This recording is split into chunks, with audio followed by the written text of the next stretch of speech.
Baik, kita kembali lagi di tim liputan GMOCT Breaking News bongkarperkara.com.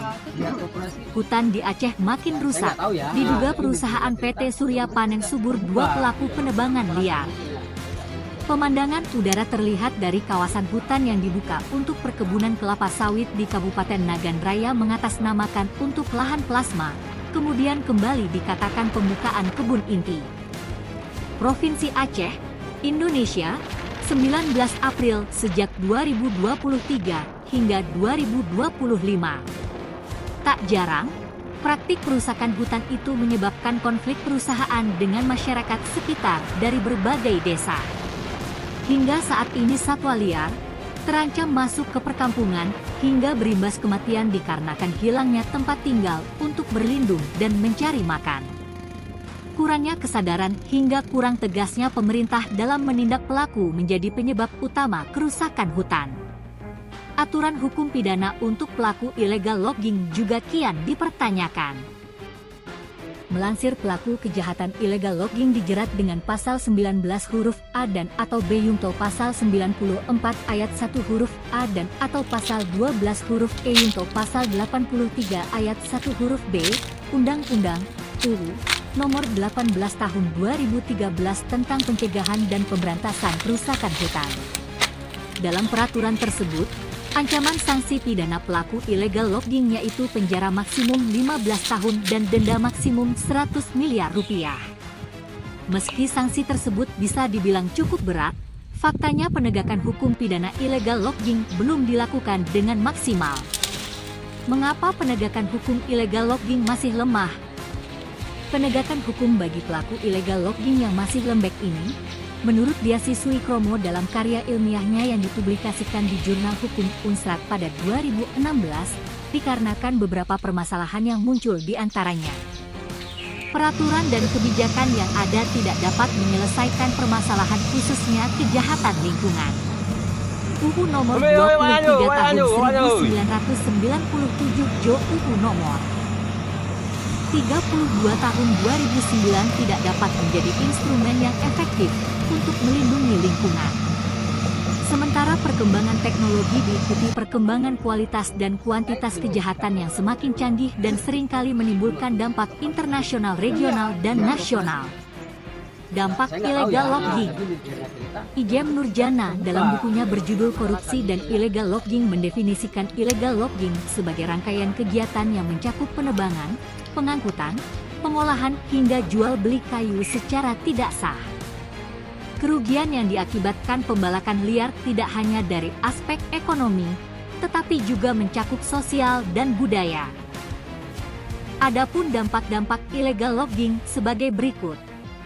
Saat musim hujan, wilayah Indonesia sering dilanda banjir dan tanah longsor, berkurangnya sumber mata air di daerah perhutanan, semakin berkurangnya lapisan tanah subur. Dampak yang paling kompleks dari adanya illegal logging yaitu pemanasan global, mengakibatkan kerugian bagi negara, serta kelangsungan makhluk hidup di sekitarnya karena bencana alam akibat illegal logging. Wilayah-wilayah dalam analisis ini meliputi Jawa, Bali, Nusra, Maluku, Sumatera, Sulawesi, dan Kalimantan. KE, kawasan ekosistem esensial yang meliputi berbagai ekosistem penting seperti mangrove, gambut, dan karst yang menjadi habitat beragam spesies langka dan areal bernilai konservasi tinggi. ABKT, yang juga mencakup koridor satwa dan taman keanekaragaman hayati untuk melindungi flora dan fauna, yang merupakan upaya konservasi di luar status kawasan konservasi. Tumpang tindih ini memicu eksploitasi sumber daya alam oleh rezim HGU. Operasional usaha. Perkebunan besar seperti sawit dapat mengancam ekosistem yang menjadi keanekaragaman hayati. Hal ini menunjukkan bahwa tata kelola lahan masih menghadapi tantangan serius di antara kepentingan bisnis dan pelestarian alam. Tata kelola hak guna usaha (HGU) menunjukkan kinerja yang buruk. Tidak adanya transparansi. dan adanya dugaan pemangkangan dengan sengaja oleh Menteri ATR BPN terhadap hukum. Sengketa informasi HGU. Masyarakat sipil menjadi potret bahwa Kementerian ATR BPN enggan mematuhi putusan komisi informasi publik, putusan PT UN, dan bahkan putusan Mahkamah Agung untuk membuka dokumen HGU. Hal ini mendorong terjadinya konflik agraria yang berkelanjutan serta membatasi hak dan akses masyarakat lokal dan masyarakat adat terhadap informasi lahan.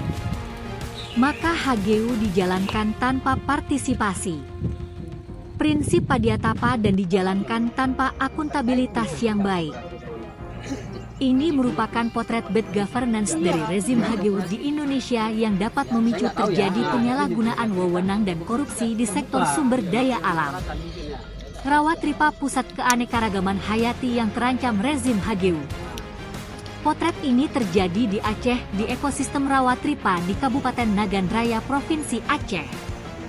Belakangan ini, kelestarian Rawatripa sebagai pusat keanekaragaman hayati terancam oleh kehadiran perusahaan perkebunan kelapa sawit, yaitu PT Surya Panen Subur II. Perusahaan ini merusak kawasan Rawatripa dengan cara menstaking hutan dan lahan warga dengan alat berat untuk ditanami sawit sehingga berdampak terhadap keberlangsungan hidup satwa liar, terutama orang utan Sumatera dan harimau Sumatera. Selain itu, Rawatripa sebagai kawasan gambut juga memiliki fungsi pengatur siklus air dan pencegah banjir. Menurut Murdiarso et al. 2004, lahan gambut dapat menyimpan air sebanyak 0,8–0,9 m3 jika tidak mengalami gangguan. Dengan itu, menjaga kelestarian Rawatripa sangat penting untuk menyuplai air bagi masyarakat dan mencegah terjadinya banjir. Selain mencegah bencana banjir, Rawatripa secara historis juga mampu menjadi buffer zone tangguh saat bencana tsunami yang menghantam Aceh pada Desember 2004. Masyarakat berharap kepada pemerintah daerah dan pemerintah pusat untuk segera mengambil tindakan. Untuk mencegah terjadinya krisis ekonomi pada masyarakat, satwa liar kehilangan tempat berlindung, dan Kabupaten Nagan Raya kehilangan hutan dan satwa liar. Masyarakat Nagan Raya meminta APH, pemerintah daerah dan pemerintah pusat segera menangani kasus tersebut.